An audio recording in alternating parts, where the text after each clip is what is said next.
back to the Diversity in Tech Leaders podcast with me, Jess Sutcliffe, here at Coltech. I'm representing the hoodie today. Today we've got the amazing guest, DeVaris Brown, who is the CEO and co-founder of Meroxa. I'll let you introduce yourself, DeVaris. I'm sure you can do a far better job of it than I can. I appreciate that. Thank you again for this opportunity. I'm DeVaris Brown from Meroxa, CEO. We are building a platform for developers, a code-first data application platform that enables developers to deliver data products using their existing workflows. So happy to be here. Happy to talk about diversity in tech. I got a lot of things to say. Absolutely. It's great to have you on board. And like I said, and people who have tuned into the podcast before know there's many reasons as to why I've started this in terms of providing more role models for people in the industry that don't necessarily see themselves represented in places of power, and also businesses themselves that are looking to grow more diversely or find a more inclusive way of hiring or just initiatives internally as well. Can you give us a little bit of a background to you, how you got into the tech industry, your journey, and also a little bit about how you founded Meroxa? Yeah, definitely. So I started off, my mom was a QA engineer at a startup in the first dot-com boom, and I was a teenager looking at all these other teenagers basically like driving better cars than the people in my neighborhood that were into some not as legal activities. And so for me, it was kind of like, yo, what are y'all doing?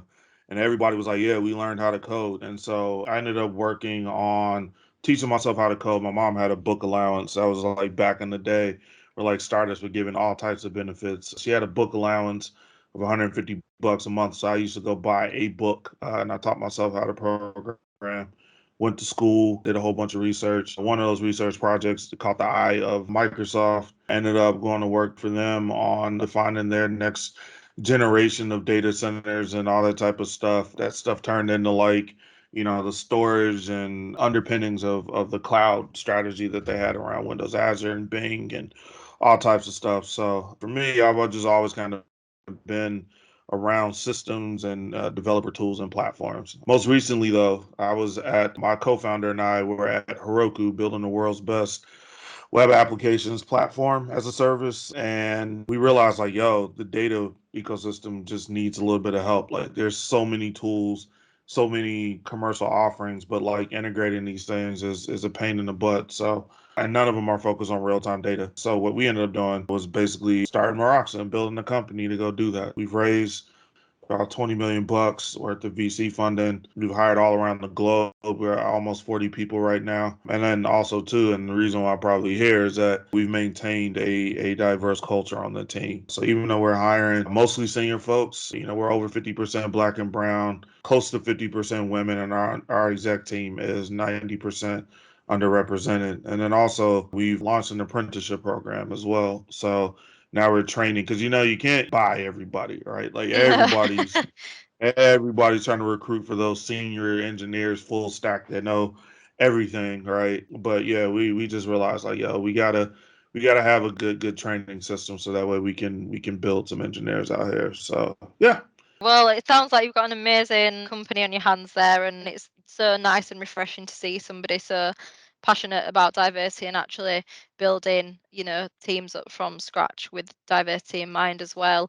So, just sort of, I mean, that leads quite nicely on to the next question. I know you mentioned about the percentages there that you sort of keep track on, and I think that's actually how I came across you as an option for this podcast because I visited your website. The percentages that you mentioned there were actually listed on there. So, why, in your opinion, would you say it's important to create diverse workforces?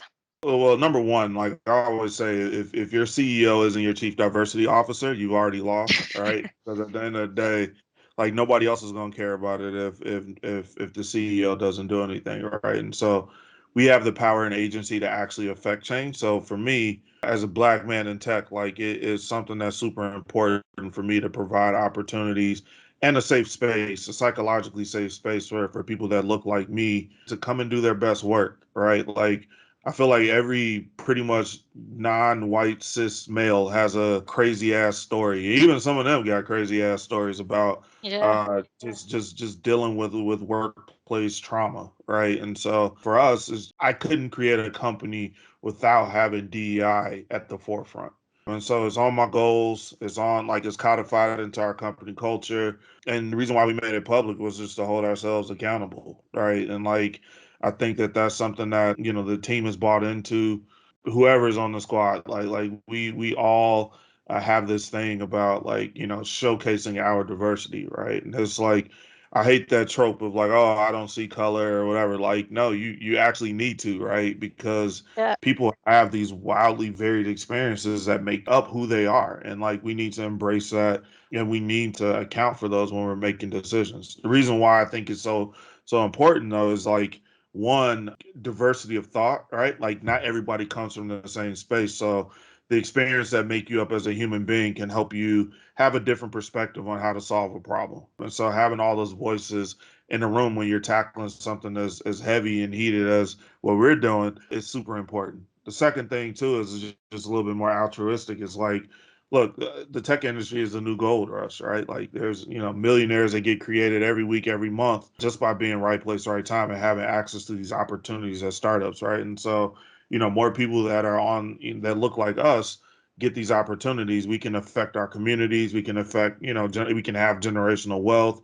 We can participate in an economy and exercise our civic duty with confidence because we have disposable income, right? And so at the end of the day, for me, it's just kind of like, yeah, we can do some good and provide some opportunities. And even if this doesn't work, right? Like a lot of people can't say that they work for, help build a Series A startup off the ground. So it gives them a great story to go tell for the next thing that they want to do. So yeah, that's kind of why I think diversity is super important.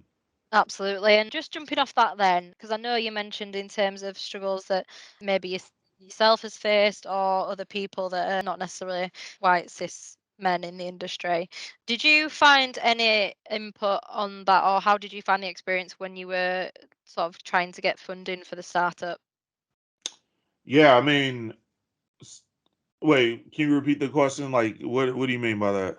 In terms of, because obviously, for example, Lauren Washington, who I believe we spoke about before, her company concentrates on helping startups that are from underrepresented groups within the tech industry. As a black man who was doing a startup, and I'm not sure how you find the process of getting the funding. Was it sort of, were there any struggles that you faced in terms of that, or that you felt it was related, or was it a case of, hopefully, fingers crossed, you found it that it was based on merit as opposed to anything else? Yeah, nah, it wasn't raising money wasn't difficult. It's one of those things where I try to tell, founders of color, like, yo, it doesn't have to be as hard as you think it is if you follow a pretty basic formula, which is founder market fit, right? Like, do you have expertise, professional expertise in the field that you're trying to raise money for, right?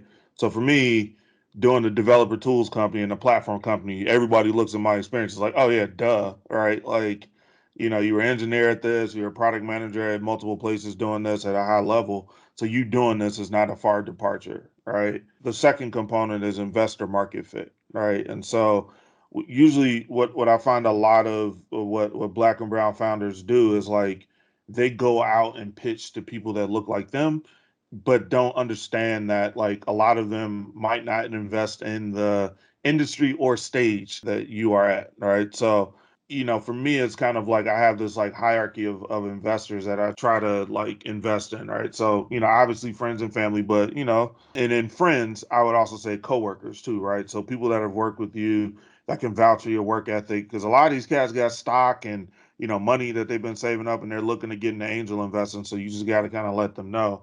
But if that doesn't work, then you go to, like I say, the investor market fit, right? Like for me, early on, I only talked to people who invested in dev tools that pre-seed or seed, right? And like in data and platforms, right? Like that was it, right? And so Yeah. that ended up getting me. I mean, like literally, we got the who's who on our cap table at seed, right? Kleiner, Sequoia, Menlo, Edition, Index, Meritech, Capital, bunch of folks, and in addition to my leads who actually led the seed round, which were Root and Amplify, right? Like everybody was very, very focused, right? I didn't go for the big brand names and all that type of stuff because look, money's green, right? Like all you really need is the money to get to where you want to go. Then the third rung of that is like if you can't get like industry specific and state specific, that investor market fit, then you go to whatever your affinity niches are, right? So, as a black man from Chicago, right? Like there's three probably, that went to University of Illinois. There's three like areas I can go reach out to. University of Illinois has an Angels Network. There's Chicago venture capital folks. There are folks that are specifically trying to invest in, black founders, right? Like go after those folks next. And if that doesn't work, then that's when you go to the general folks if you're trying to raise money, right? Like in Yeah. the more general, bigger firms, right? But usually within that first three, you should be able to find who you are. And so for me, I've been able to apply that like at every company that I've had. And I think the longest it's probably taken me to raise money is like 2 to 3 weeks, right? And Oh, so, wow. yeah, yeah. So And I try anybody listening, follow this advice. I hope they do, right? Like that's what I'm trying to tell folks. Is like there's somebody told me a stat like there's $15 trillion of unspent VC capital out there, right? Like that's supposed to be allocated, supposed to be spent, all right? Like money is flowing. All right. We raised money in the middle of COVID, right? And Yeah. like not only that, our team went from like 6 to 30 something in the heart of COVID. Right. And so look, there's no money and there's no shortage of opportunity out here. You just have to learn how to like craft your story. And that's actually the third component. So founder market fit, investor market fit. And then the third is just a compelling story, right? Like Yeah. once you have that where it's kind of like, oh, we're going after this huge market and this is the slice or that we're taking on at least initially, like anybody listens to that. I mean, I think that that's something that, we can take advantage of the formula and just raise money. That is absolutely great advice for anyone listening. If interested in, creating a startup, I think that's some great advice to be following there. And what better example than you because you're being successful in it. So, in terms of the hiring process itself, because obviously I know you mentioned your team has, more than tripled over the past couple of years. How have you managed to navigate the hiring process with diversity in mind? Yeah, just be intentional about it. Yeah. Like if you got numbers, right, that you're and targets that you're trying to hit, just look at it and say, you know what? Yeah, this hire might bring us to underneath our targets and then like try to do better. It's so strange to me that like people just make up every excuse not to hire diverse talent. Like you really have to be intentional about not doing so. When I go look on LinkedIn for talent, I just look for what I'm looking for, right? Like whatever it is that I need. And it's like, oh yeah, I might have to go to the fourth page, but like I'm gonna find somebody that I need, right? And like reach out. And like for me, the best part about it is, I'm not hitting somebody with the same script that I'm hitting everybody else with, right? Like for diverse talent, I can be a little more colloquial. I can be a little more familiar because at the end of the day, that's my advantage, right? Like I know what everybody's basically been through, right? Like everybody's felt marginalized and they haven't been getting the opportunities that they needed, like all this type of stuff. And it's like, yeah, I know that because I've been there, right? Like, Yeah. despite my best efforts and trying to be successful and do great work, a lot of times I was overlooked for those things, right? And it's like, look, you're gonna get paid what you need to get paid. You're gonna get the opportunities to do great work, and you're gonna be supported whether you do great, good or bad, right? Like long as you try and that type of stuff, like you'll be successful here. And that's the thing where a lot of people can say that, but diverse talent can look at me and know that that's true, right? Authenticity for me is like the biggest cheat code because at the end of the Yeah. day, like a lot of people can talk it like, oh, we're focused on diversity, and then you go to their team page and it's like it looks like Chelsea's football team. You know what I'm saying? It's all dudes, right? Like you got a picture of a dog on your team page, but you couldn't find a woman. Like, you know what I'm Yeah. saying? Like it's crazy to me. So that's the type of stuff where I'm just like, yeah, we can do a lot better.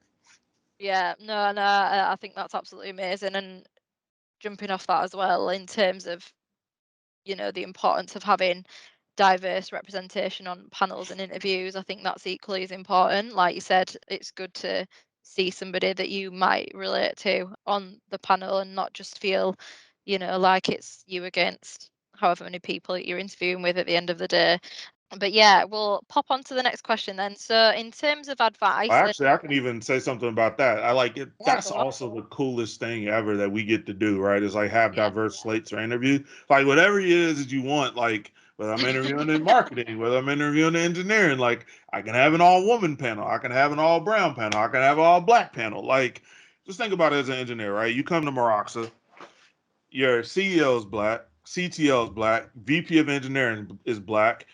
It's just or we can go the other way. It's like, we got the women and we got folks, that from Hispanic, like we can literally, however it is that you want to slice and dice, right? Like being able to see yourself represented through the company just sends a powerful message, right? Like there's a sense of familiarity there. And I think that that's something that like people need to understand that it's not just money that's going to move people these days, right? Like everybody keeps talking about the great resignation. And it's not necessarily about money, it's about agency, right? Like people want to be able to feel invested in the problem that they're solving and see themselves, get rewarded for great work. And a lot of times, like, not having that familiarity to understand that people are just like, oh, I'm just gonna throw them $1 million and they'll be okay. But it's like money just isn't enough these days. So what else are you gonna do? Exactly. And I think a word that you touched on earlier, authenticity, I think it's so obvious if you speak to somebody, especially if they're in the hiring position. And I would advise any candidates that are listening to this and interested in joining a company that are passionate about diversity when they reach, final stages, that they do ask questions around diversity inclusion, because that will give you such a gateway on how that's answered to whether, the CEO, CTO, whoever your manager will be, is passionate about that or not, and what their ideas are in order to be more inclusive of the company. So I'd definitely say that to anyone who's listening. I definitely did that during my interviews, and I'm here at Coltech and I'm here doing this podcast. So there you go. Yep. So in terms of advice, I know you've given a lot so far, but what advice would you give to companies that are hoping to create a bit more of a diverse and inclusive workforce? Yeah, I mean, the easy way is just start at wherever your HQ is and the demographics of that country or whatever your region is. Just look at the census, all right, and just say like, look, at a bare minimum, I want my company to be reflective of the environment around me, right? And so in the US, we like, took a look at it and it's like, oh, bare minimum should be, 13% black, 16% brown, 48% women, like all the other stuff, right? Like we just looked at it and say, yo, here's a benchmark that we can at least go off of, right? And like just do that at the bare minimum, be intentional about it. Like for me, I really just don't understand why it's so difficult for folks just to do that, right? Like, Yeah. yeah. Absolutely. And in terms of your leadership style as well, then, because I mean, you strike me as quite a chilled out guy. However, I imagine you want to get stuff done. What is your leadership style, and what advice would you give to any underrepresented group that is hoping to progress into leadership? Yeah, I mean, for me, I call myself benevolent dictator, but at the end of the day, right? Like, I treat people like adults. Do what you say you're gonna do when you say you're gonna do it. Bye. Like, Yeah. and that's it. And for me, it's just like, we collaborate and work on defining the what, all right? But at the end of the day, as a leader, my job is to provide people with information, with three things, which is like people, money, and information. All right. And so if I do that and I give you what you need to go be successful, I'm going to help you define what it is that you need to go solve, when you need to solve it by to meet, customer demand or whatever. But like other than that, I want you to be an adult. So if you have an issue, hey, I'm gonna go, we're gonna talk about it, right? Like, or I'm gonna, if I have a dependency, I'm gonna talk like self-organize, but I'm not about to like breathe down somebody's throat to get something done it's like one that doesn't scale, two that burns people out, and three that's just bad for morale, right? Like that's just not how people should work. If I hire you and I'm paying you, I should trust you to do the job that you say that you're gonna do. Period. Right. And like, unfortunately, we've had these like archetypes of that boss that the CEO that's always breathing down people's necks and all that type of stuff. But like, you don't really need that. I'm a big fan of history and all of those types of things. And so like, you look at leaders like Hannibal, or you look at leaders like Toussaint Louverture, like all this stuff, right? Like they didn't rule by fear. They ruled by respect, right? And they ruled by, most of the folks take that Machiavellian thing, you got to have fear and respect. But like, end of the day, like they just trusted their people to organize under a cause to lead them to the promised land. Like, look, you stick with me. This is what we got to go do. I know it's going to suck for a little bit, but like, being open, honest, and transparent about what you're doing and what the problem is, you just start building these emotive relationships with people. And if you treat them with respect, they'll be willing to do anything for you, right? And so, at the end of the day, like that's what my leadership style is, and I feel like people need to learn how to be like, don't just follow what you see on the in the movies, or like what you read in books, and what you see of these, like, oh, I want to be like Elon Musk, I want to be like Steve Jobs. Like, them cats is ruthless, right? And they turn through people, right? But the good thing is like they had a company where they can attract the best talent, but not everybody has that, right? And so at the end of the day, you have to figure out like how to create an environment that's going to endear people to, weathering the good times and the bad times. And you can't do that by treating them like crap all the time. So, Yeah. Yeah, absolutely. I completely agree with that. I think the main thing is respect, and if your staff respect you, they're going to do more for you. They're going to, like you said, they're going to follow your advice and get the job done. So, what advice would you give somebody from a minority background that's looking to break into the tech industry then? there's a bunch of opportunities, especially now, because every company is essentially a tech company, right? Like everybody has a IT department, everybody is at least tech enabled, right? And so what I would say is like you don't have to learn how to code, right? Like you can break in as an EA or marketer or customer support. But the thing is like being able to tell your story and how your skills translates over to a tech role, it's a skill that you'll just need to have anyway, right? Or whatever role, right? So I had my old roommate, he was a chef who ended up going into like catering sales. And he's like, yo, I want to break into tech. And it's like, okay, well, I'll teach you the lingo as to how to think about this stuff. But like, I mean, he's crushing it as a salesperson now, right? And this dude was cooking Michelin star meals like a couple years ago, right? Like at the end of the day, it's never about, oh, I have to get a computer science degree or whatever. It's like, no, you just need to have a marketable skill that you can relay how it relates to accreting to the bottom line or value that the company is trying to get. And if you can do that, you can get any job. I mean, they're literally like, man, I know people that are like video producers that got jobs at tech companies, audio engineers that got jobs at tech companies, people that throw events, right? Like, if you're a party promoter, like you can be a field marketing professional for a tech company, right? Like all this type of stuff. And it's like, yo, if there's something that you do outside of the tech industry, there's probably something that you can do within it as well. Yeah, absolutely. As I mentioned before, like if it is something that you are passionate about, diversity inclusion, I think it's something like 70-80% of people are looking for a more inclusive workforce environment to be involved in, when and it is important to them when they are looking for new jobs. So even just asking questions around diversity inclusion, what they're doing, what thoughts are, even if it's something in the media or whatever the case is, authenticity comes through, and you can tell within, I'd say within probably 5 seconds of their answer, whether they're authentic and passionate about it or not. But yeah, and in terms of things that you look for when you're interviewing, then what would you be looking for in the interview process from candidates? Just advice on how, if there's sort of a couple of main things that people don't necessarily think of that you keep an eye out for.